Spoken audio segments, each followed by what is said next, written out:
오늘 안개와 같은 인생이라는 말씀 제목으로 그 말씀 좀 같이 생각해 볼 수 있었으면 좋겠습니다. 여러분들 교만이라는 단어 아시죠? 교만이라는 단어 대답 이렇게 처음부터 잘해 주셔서 너무 좋습니다. 예. 교만이라는 단어를 알고 계신데 그럼 교만한 사람들의 모습은 어떤 모습으로 드러날까요? 여러분들 속으로 한번 생각해 보십시오. 교만한 사람들의 특징, 교만한 사람들의 모습은 과연 어떻습니까? 오늘 말씀에서는 두 가지의 특징으로 모습으로 설명하고 있습니다. 11절에서 12절에 보시면요, 교만한 사람은 뭐 하는 사람입니까? 다른 사람을 비방하고 판단하는 사람입니다. 여러분들 살면서 누군가에게 비방당하거나 혹 누군가를 비방한 경험이 있을까요? 아마 여기 다 있지 않을까요? 예, 저 포함해서 여기 있는 모든 분들이 비방을 하거나 비방을 당한 경험, 판단을 하거나 판단을 당한 경험들이 다 있을 겁니다. 근데 우리는 왜 이렇게 누군가를 비방하고 판단하는 걸까요? 그것은 저와 여러분들 마음속 깊은 곳에, 우리 마음 깊은 곳에 있는 생각, 어떤 생각입니까? 야, 내가 너보다 낫다. 내가 적어도 상민이보다는 낫지. 내가 적어도 윤재보다는 낫지. 라는 생각을 직접 말만 안 할 뿐이지 제 안에 깊은 곳에 누군가보다는 낫기에 그 낮은 너를 내가 비방할 수 있고 내가 너를 판단할 수 있어 라는 생각들을 하게 되는 거예요. 하지만 야고보는 그런 우리를 위해서 오늘 어떻게 우리를 부르고 있습니까? 형제라고 부르고 있습니다. 세상은요, 대놓고 혹은 암묵적으로 뭐가 있죠? 순위와 서열이 있습니다. 그리고 이 순위와 서열대로 사람을 대접하죠. 때로는 그게 더럽고 치사할 때가 있습니다. 우리도 만약에 순위로 따져본다면, 만약에 외모 순으로, 잘생김 순으로 하면 3위는 누구일까요? 진호. 2위는 유성희. 1위는 당연히 이현우라고 생각합니다. 이렇게 우리가 순위와 서열을 끊임없이 대놓고든 암묵적으로든 만들어내고 거기에 대해 우리의 대응과 반응과 대접에 하는 태도들이 달라지는 것을 경험하는 것이 여러분들의 대학생활이고 사회생활이고 세상에서의 모습일지 모르겠어요. 하지만 오늘 말씀에서 우리는 서열로 구분화되어 있고 순위되어 있는 너와 나라고 얘기하고 있지 않습니다. 그냥 한마디 하시죠. 야고보를 통해서 계속해서 끊임없이 강조하는 단어, 우리는 형제입니다. 주 안에서 혈육을 넘어 주 안에서 하나 된 형제죠. 형제는요, 형제자매는요, 누가 더 높고 낮은 게 아니라 서로 대등한 위치에 있는 그런 사이예요. 그게 형제입니다. 그래서 형제를 비방하거나 판단하는 자를 오늘 야고보가 뭐라고 얘기합니까? 율법을 비방하고 판단하는 자다라고 말씀하잖아요. 하지만 우리는 율법을 비방하거나 판단하는 자가 아니라 어떤 자죠? 우리는 너나 할 것 없이 율법을 지키는 자들입니다. 우리는 서로에게 심판자가 될 수 없어요. 심판자는 오직 누굽니까? 예, 맞습니다. 오직 심판자는 우리 주님 하나님 한 분밖에 없습니다. 오늘 말씀의 표현대로 하나님만이 심판하실 수도 있고 또 뭐 하실 수 있는 거예요? 구원하실 수도 있는 거예요. 여러분들 로마서 14장 10절의 말씀에 보면 우리 모두는 언젠가는, 궁극적으로 마지막 날인 언젠가는 모두 하나님의 심판대 앞에 서게 될 것입니다. 그리고 어느 누구도, 아무리 잘난 사람도, 아무리 권력자도, 아무리 돈이 많은 사람도, 아무리 부와 명성을 자랑했던 사람도, 어느 누구도 심판자 하나님의 판단에 저항하거나 거부할 수 없습니다. 형제로서 우리가 너와 내가 대등한 위치에 있다, 동등하다는 건요, 세상 기준으로 보면 여전히 우리는 누구는 나보다 더 가진 것 같고 누구는 덜 가진 것 같고 누구는 나보다 잘나고 누구는 나보다 못날 수 있지만 그거와 전혀 상관없이 누구나 동등하다는 그 동등함의 대상이 뭡니까? 똑같이 율법을, 말씀을 지키는 자들이라는 거예요. 말씀을 판단하는 것이 아니라 말씀을 우리가 가지고 누군가를 심판하는 자리에 있는 게 아니라, 우리가 한 형제라는 말은 세상에서는 다양한 걸로 서열이 나눠질 수 있을지 모르지만 교회 공동체 안에서 우리는 모두가 똑같이 뭐에 똑같다고요? 말씀을 지키는 자들로, 율법을 지키는 자들로 동등한 사이로 우리가 지금 함께 한다는 거예요. 그 율법의 핵심이 뭐죠? 여러분들, 율법을 거두절미해서 압축해서 두 글자로 율법을 압축하면 뭡니까? 율법은 사랑입니다. 율법의 핵심은 사랑. 그래서 우리는 동등한 자리에서 서로를 비방하는 것이 아니라, 서로를 물고 뜯고 판단하는 것이 아니라 뭐 해야 돼요? 사랑해야 합니다. 근데요, 비방이나 판단이 아닌 사랑하는 거 어떻습니까? 참 어렵습니다. 왜냐하면 우리는요, 우리 안에 있는 죄성도 그렇지만 우리는 판단하고 판단받는 것에 매우 익숙한 세상에 살아가고 있기 때문입니다.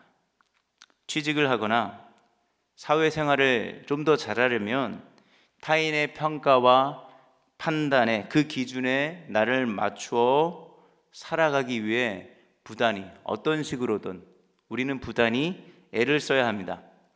이렇게 타인의 평가에 우리는 자유롭지 못하면서, 때로는 그냥 단순히 자유롭지 못하네 정도가 아니라 괴로워하면서 상처받으면서, 그렇게 싫어하면서 놀랍게도 어느 순간 나도 우리도 누군가를 끝없이 평가하고 비방할 수 있어요. 오늘 야고보는 형제끼리 비방하고 판단하지 말라고 했어요. 이웃, 하나님을 모르는 사람을 비방하고 판단하지 말라고 한 게 아닙니다. 우리 안에서 일어나는 일들이에요. 우리 안에서 서로를 비방하고 판단하고 평가하는 것을 멈추지 못하는 거죠. 그래서 우리는 누구를 보면서 쟤는 도대체 왜 저럴까? 이호누 목사는 도대체 왜 그런 걸까? 신앙이 있는 거 맞아? 저 모습이 너무나 다르고 이상해 보이는데? 이렇게 끊임없이 우리 안에 누군가를 비방하고 판단하는 마음들이 우리 깊은 곳에 숨겨져 있다는 거예요. 그러면서 놀랍게도 이러한 평가와 비방 리스트에 누구만 빠져 있죠? 자기 자신만 빠져 있습니다. 내로남불이죠. 이렇듯 철저하게 자기 중심적이고 이기적인 교만하며 우리 피부 겉층에 있는 것이 아니라요, 정말 잘 드러나지 않는 우리 내면 깊숙이 자리 잡고 있는 거예요. 우리 야고보서를 계속 살펴보고 있지만 여러분들, 이 말씀 꼭 기억하셨으면 좋겠어요. 우리가 앞에서 4장 6절에 하나님이 어떠한 분이라고 했냐면, 하나님은 교만한 자를 물리치시고 겸손한 자에게 뭘 주신다고 했어요? 은혜를 주신다고 하셨습니다. 여러분들, 이 자리에 물론 우리 중심적으로 한번 생각해 보면, 예배 왜 온 거예요? 주님 만나러 왔고, 주님 만나서 뭐 하려고요? 여러분들이 생각하는 것들이 제각각일 수 있지만 결국은 뭐 받기 위해서입니까? 은혜 받기 위해서 온 거 아니에요? 아직도 혹시 뭐 엄마 때문에, 아빠 때문에 여기 오신 분 계신가요? 그런 건 아니잖아요, 그렇죠? 적어도 나는 아무 생각 없이 왔다 해도 누군가 물어보면 무슨 교과서적으로 공식적으로 아무 생각 없이 그래도 답하는 것 중에 한 단어는 나올 거 아니겠습니까? 왜 왔어요? 은혜 받으려고요. 근데 오늘 말씀에 비춰보면 은혜 받으려면 어떻게 합니까? 교만한 자는 하나님이 물리치신대요. 누구에게 은혜를 주신다고요?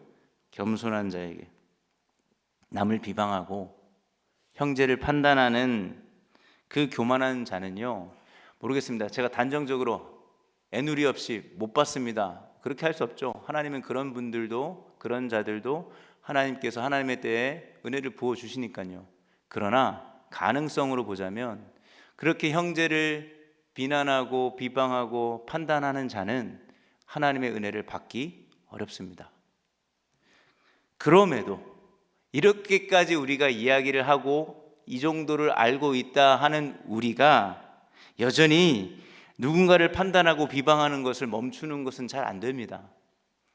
심지어 지금도 우리 마음속에 이 자리에 앉아 있지만 조금 전에 대표 기도자가 기도했듯이 누군가를 미워하는 마음 혹은 어려운 마음, 비방하며 거기에 우리의 생각과 마음을 빼앗긴 채 이 자리에 앉아 있는 사람이 있을지도 모르겠습니다.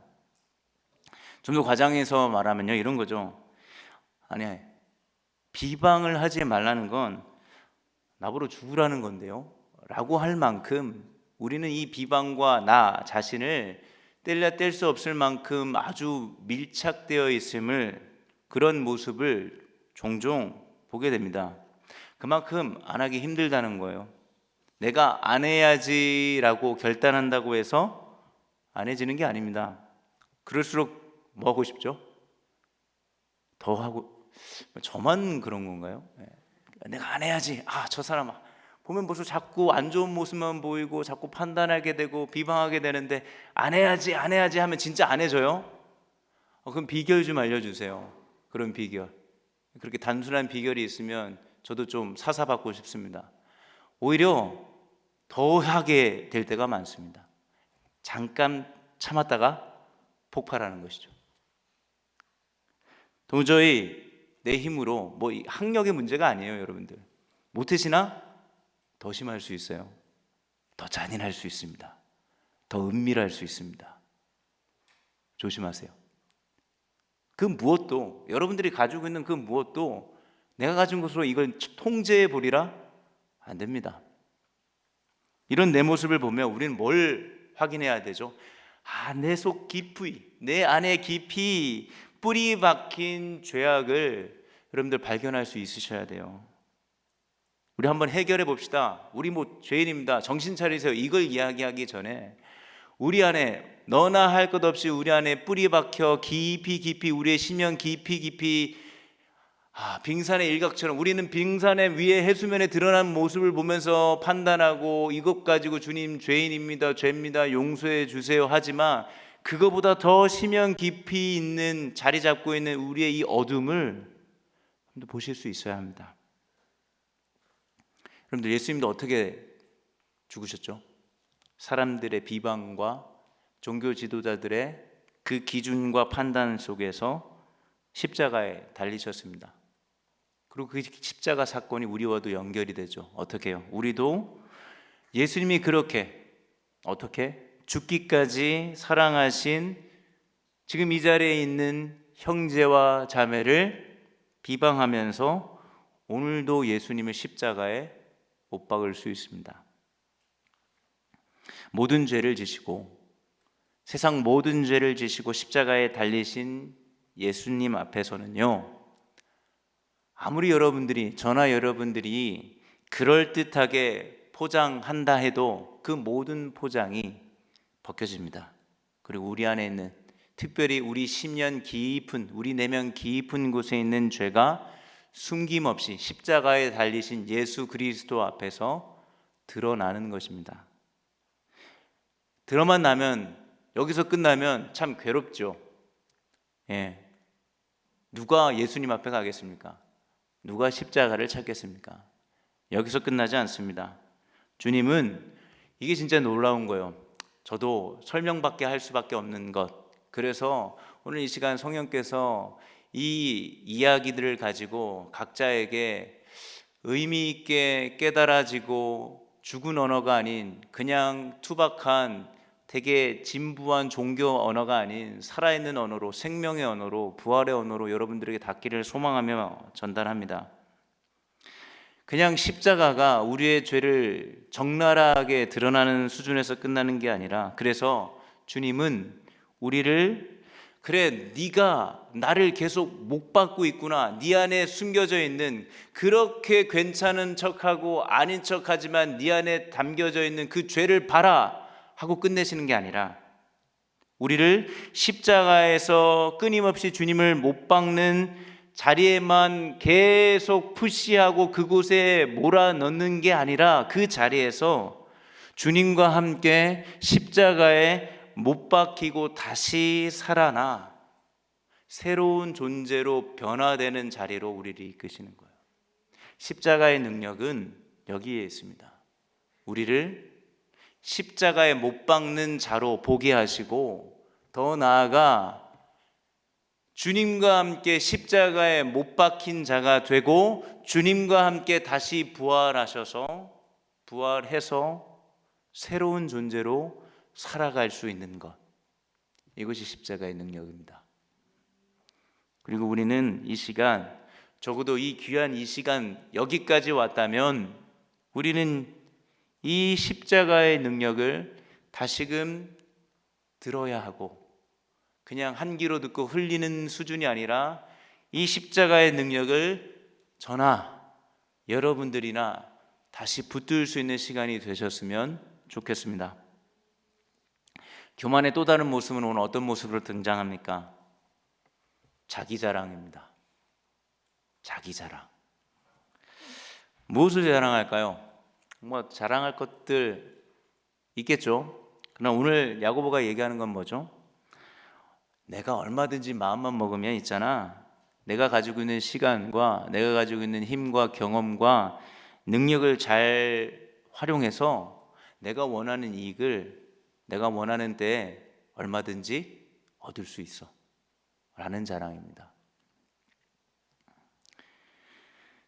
이 안에는 어떤 깊은 우리 심년 속에 교만함이 박혀 있는 거죠. 내 인생은 하나님 필요 없어, 내 인생은 내가 책임진다 라는 교만한 생각이 우리 안에 깊숙이 뿌리 내리고 있는 겁니다. 여러분들 13절, 개역 개정이긴 하지만 13절에 나오는 표현들을 주목해 보십시오. 어떤 단어를 주목해 보냐면 이런 얘기가 나와요. 감사합니다. 우선 오늘이나 내일이나 라는 말로 시작이 되죠. 이 오늘이나 내일이나, 여기서 느껴지는 이 자신감이 느껴지지 않습니까?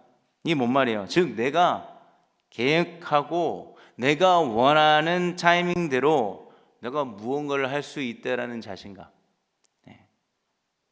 거기서 이제 또 어떻게 이야기가 나옵니까? 13절 계속 보시면 거기서 1년을 머물며 장사하여 이익을 보겠다, 볼 수 있다. 내가 마음만 먹으면 그렇게 해서 1년 바짝 모으면 얼마 정도 내가 벌 수 있어.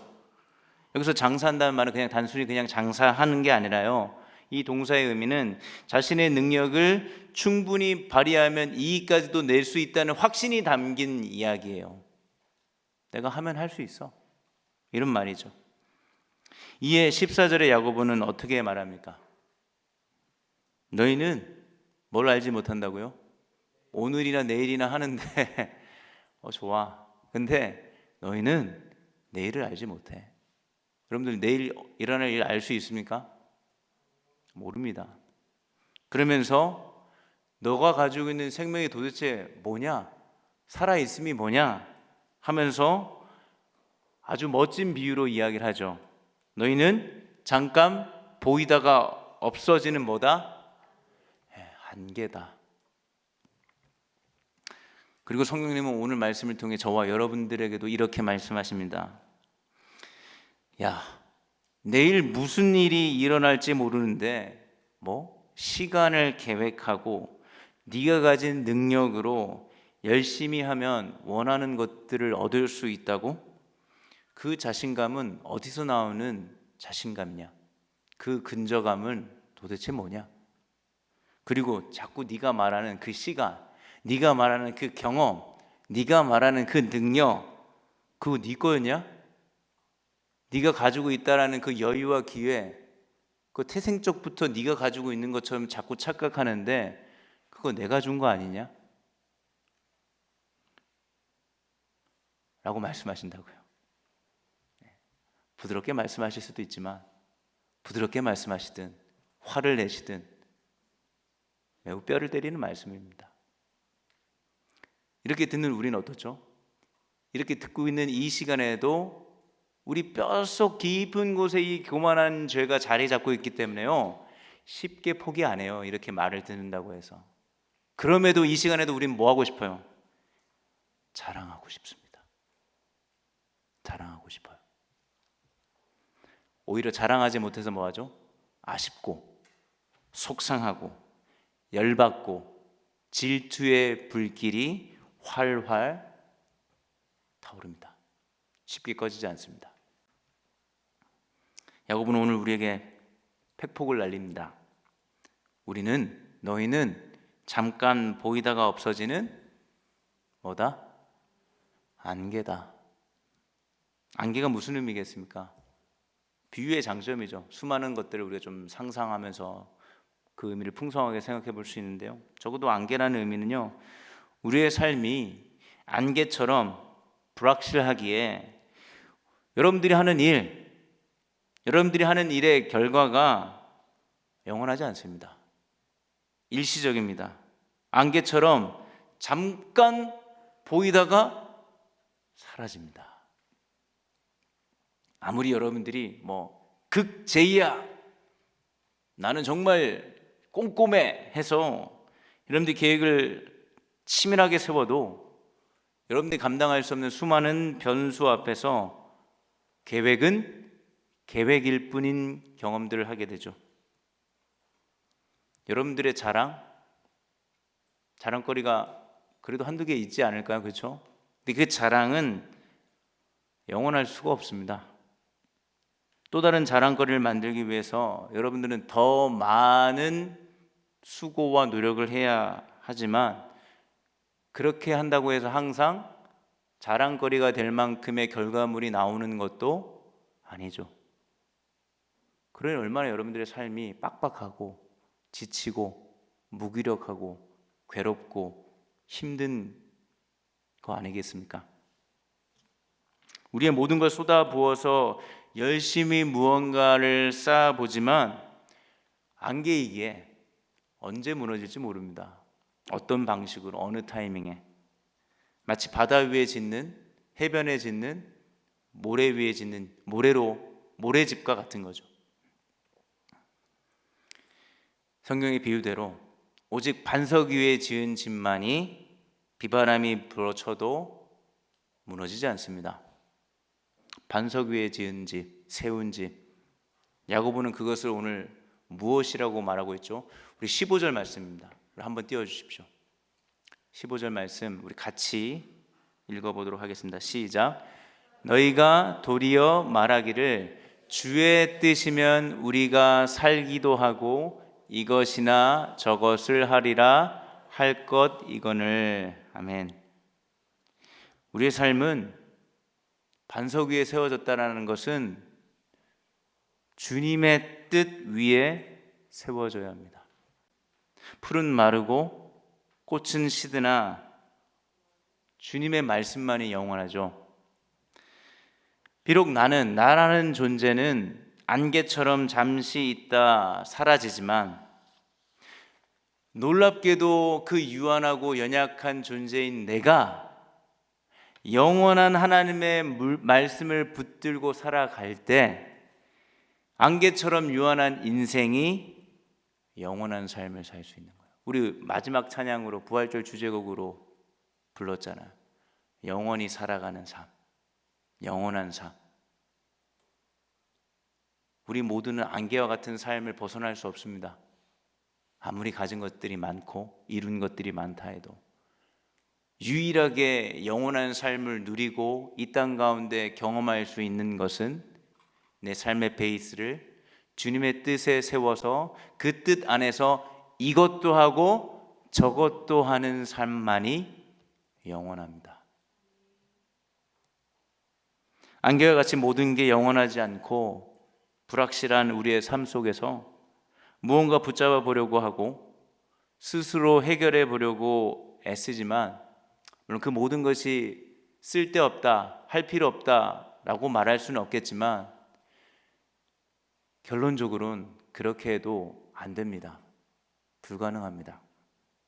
나라는 존재도, 다른 어떤 존재도 해결책이라고 말하는 그 어떤 솔루션도, 그 어떤 대안도, 플랜 A, B, C, D, E도 잠깐 보다가 사라지는 안개입니다. 다시 말하지만 그런 의미에서 그 모든 것이 풀이고 꽃입니다. 풀은 마르고 꽃은 시들지만 오직 하나님의 말씀만이 영원하고 확실합니다. 영원한 하나님의 말씀이 없다고 생각해 보세요, 여러분들.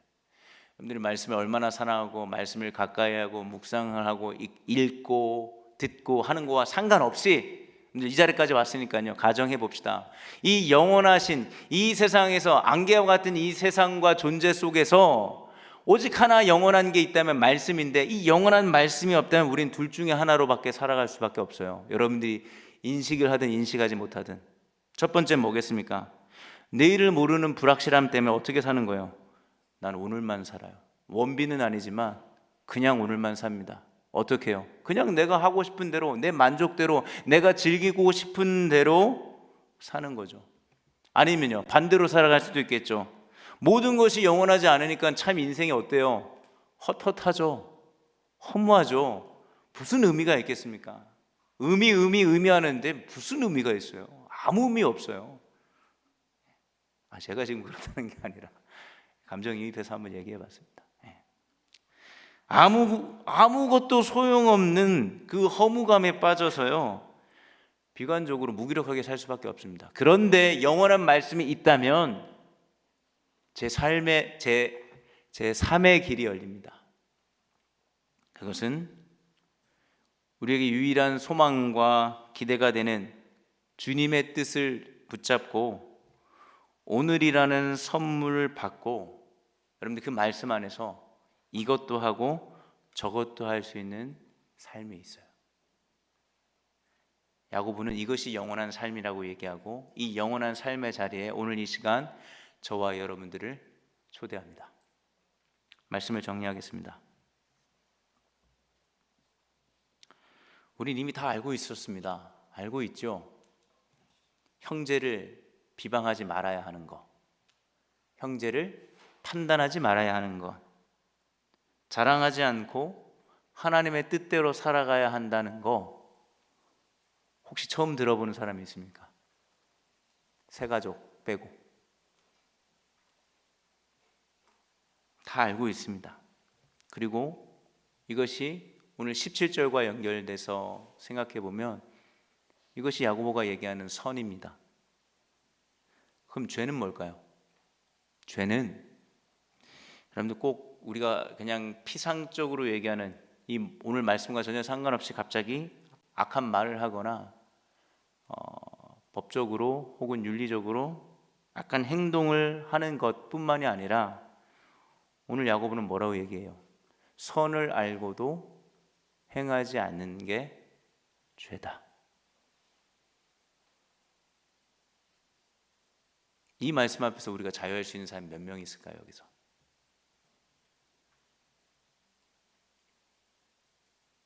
그러니 우리는 형제인 겁니다. 말씀을 지켜야 하는 자리로 가야 하고, 뭐 그렇게 엄청난 차이가 있다라고 여러분들이 생각이 될지 모르겠지만 생각보다 차이가 없습니다.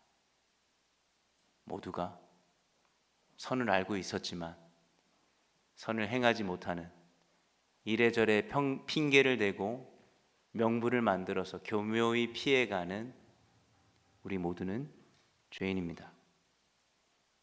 오늘 이 시간, 그래서 하나님은요, 그런 저와 여러분들 너무 잘 아시지만 다시 초대하십니다. 얘야, 비방의 자리에서 조금 나와서 형제를 사랑하는 자리로 좀 가면 안 되겠니?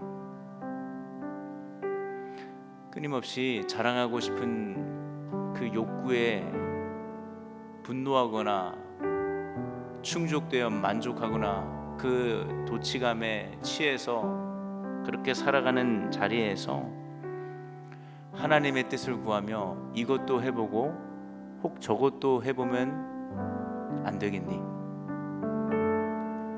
안개와 같은 인생이라 보이지 않는 불안 속에서 영원할 것 같은 그 무엇이라도 안개처럼 사라지는 참 유한함 속에 우리는 살지만, 놀라운 비밀은, 놀라운 기적은 그런 인생 가운데 안개와 같은 내 삶 속에서 하나님 뜻 위에 세워진 삶은 무너지지 않고 영원합니다.